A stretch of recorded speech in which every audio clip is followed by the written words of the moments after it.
हरिओम, ओम आनंदमय, ओम शांतिमय, ओम ज्ञानमय। आप सभी दर्शकों का हमारे चैनल पर स्वागत है। आज हम लोग बीएड थर्ड सेमेस्टर के अंतर्गत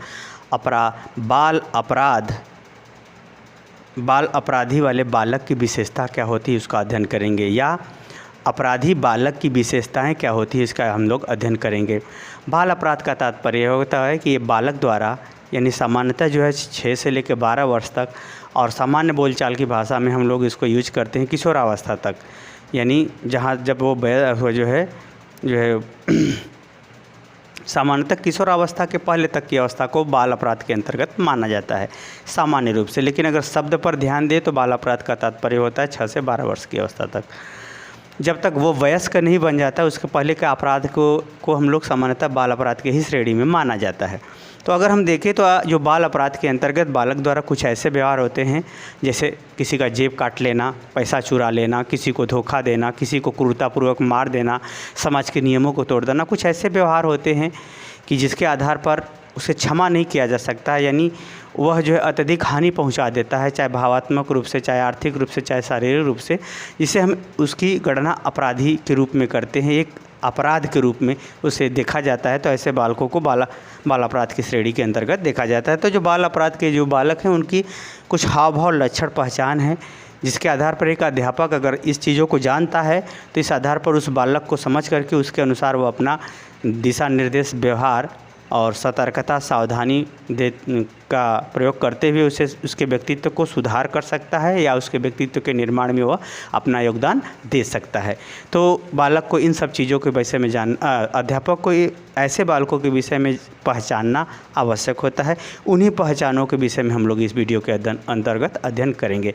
तो उस पहचान की अगर हम बात करें तो सेल्डन और ग्लुक ने कुछ महत्वपूर्ण लक्षण बताए हैं, पहचान बताए हैं, जिसके आधार पर यदि एक अध्यापक अगर पहचान लेता है तो उस आधार पर वह सही ढंग से उसे नियंत्रित करते हुए एक सही व्यवहार में उसे ढाल सकता है। तो पहले अध्यापक को ये आवश्यक है कि पहले इसकी विशेषता को समझे, उसके लक्षण को समझे। तो हम लोग देखते हैं सेल्डन और ग्लुक के अनुसार। सेल्डन और ग्लुक ने शारीरिक लक्षणों को बताते हुए उन्होंने बताया कि अपराधी किस्म के जो बालक होते हैं वो शरीर से बड़े हृष्ट पुष्ट होते हैं, खूब मोटा नहीं होता, बस हृष्ट पुष्ट होता है, और उसका शरीर गठीला टाइप का होता है, यानी ठोस होता है, उसकी हड्डियाँ काफ़ी ठोस होती हैं और काफ़ी एनर्जी फुल आता है। रोबदार उसका चेहरा होता है, यानी जैसे लगेगा कि गुस्सा भरा उसका चेहरा होता है, एक रोब होता है, एक खौफ, एक प्रकार से उसके अंदर खौफ होता है। उसके चेहरे पे सौम्यता या शालीनता नहीं होती बल्कि आक्रामकता होती है, यानी रोबदार उसका चेहरा होता है।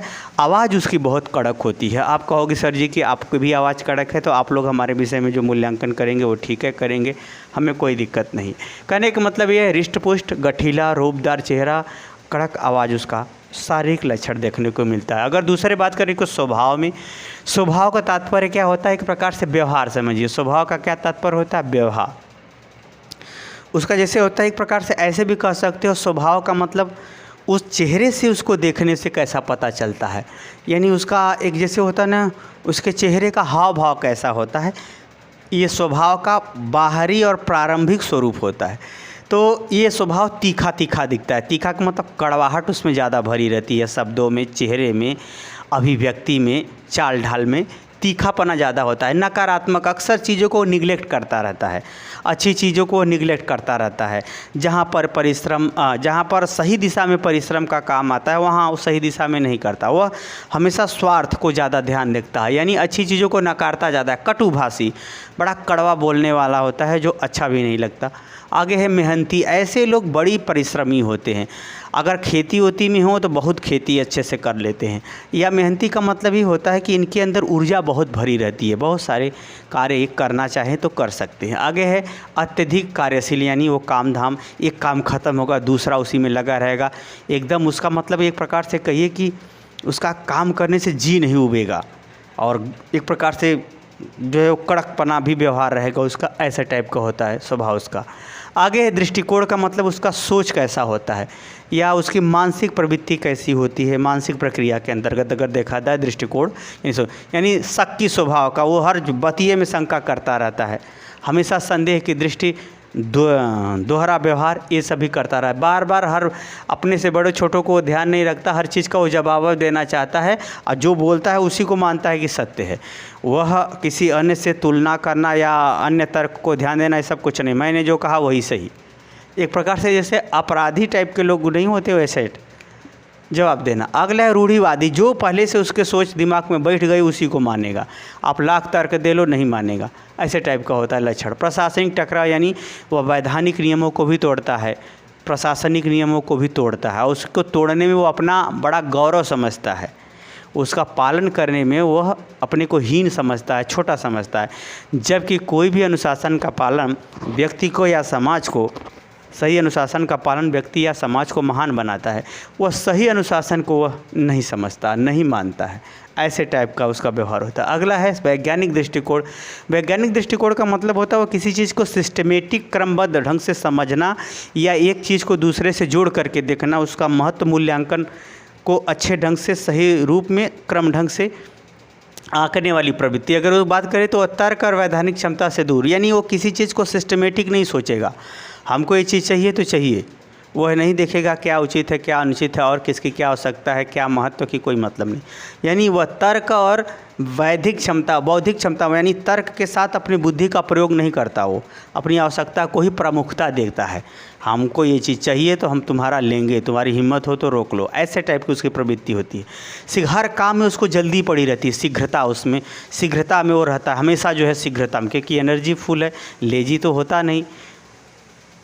आगे है अनुशासनहीनता उसके अंदर, चाहे वैधान का नियम हो, चाहे घर का शारीरिक संबंधी नहाने धोने का नियम हो, या घर के संबंधी कोई नियम हो, या समाज का कोई संबंधी, उसके अंदर नियम को फॉलो करने की प्रवृत्ति नहीं होती, मनमाना स्वभाव होता है। कैसा स्वभाव होता है? मनमाना उसका स्वभाव देखा जाता है, या मनमाना उसका दृष्टिकोण देखा जा सकता है, उसके सोच विचारने में मनमाना तर्क रहता है, कोई स्पष्ट या एक क्रम से मिलता जुलता तर्क नहीं होता। आगे है सामाजिक एवं संस्कृति। समाज को तो मैंने वैसे ही आपको बताया कि वह समाज में रहता जरूर है लेकिन दबदबा बना के रहता है, दबंगई का ग्रुप बना के रहेगा। आजकल तो दुष्टों की टोली बहुत जल्दी बनती है, अच्छे लोगों की टोली इसलिए नहीं बनती कि अच्छे को खुद पता नहीं होता कि अच्छाई देने से और अच्छे लोगों के साथ रहने से, अच्छाई की रक्षा करने से, अच्छाई में वृद्धि करने से क्या फ़ायदे होते हैं। अच्छे लोग जो है ऐसे पेड़ के समान आजकल के हैं कि जिसके नीचे बैठने पर न छाँव मिलने वाला है न कोई फल मिलने वाला है। तो कहने का तात्पर्य यह है कि अच्छाई भी बांटने से बढ़ती है। जिस तरह से दुष्टता बांटता है, अगर उस तरह से अच्छे लोग अच्छाई बांटे होते तो ये अपराधी किस्म के जो बालकों की संख्या कम होती। ज़्यादातर लड़कों में ज़्यादा अपराधियों का रेशियो निकाला जाए तो लड़कियों का अपराधी प्रवृत्ति लड़कों की अपराधी प्रवृत्ति की तुलना में बहुत कम है। नियम समाज का, संस्कृति का, धर्म का जो कुछ भी वो नियम तोड़ने में, अपने सुविधा के अनुसार व्यवहार करने में काफ़ी ये सब एक्सपर्ट होते हैं। अगला, क्रूरता इनके अंदर ज़्यादा होती है।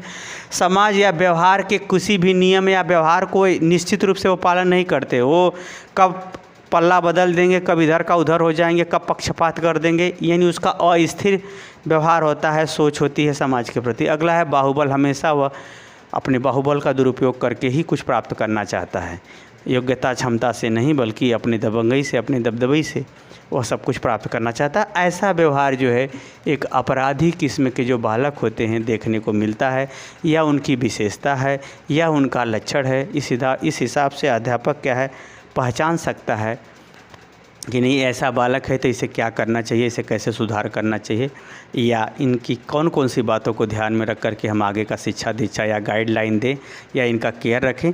ये सब बातें अब आगे भी के वीडियो में आपको बताया जाएगा कि ऐसे बालकों को पढ़ाते समय अध्यापक किन किन बातों का ध्यान रखे या किन किन गतिविधियों को नज़र रखते हुए उसे सिखाने पढ़ाने पर बल दे।